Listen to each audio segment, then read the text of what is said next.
All right, guys, these are my two Dynas, both 04s, and both have the same Lucky Dave's 10-inch San Diego bars. This one's just got two over shocks, and it's got, well, these are 2 over. These are probably actually 4 over, so this one's leaning a little bit more.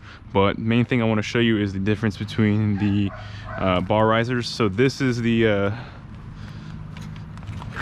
bar with the Arlen Ness polyurethane risers I installed.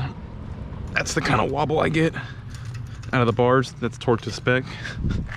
I jump over to the lowrider. That's the kind of wobble I get out of the stock riser bushing. So again, I'll show you in the lowrider, 10-inch San Diego bars, stock riser bushings. So that's what you're feeling when you're going into turns, when you're braking.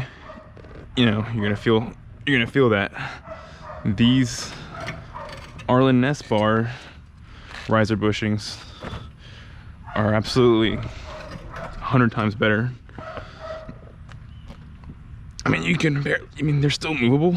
They're still, you know, it's not a solid mount, but it's a lot better as far as feeling that flex in the bars, and feels a lot better on the road.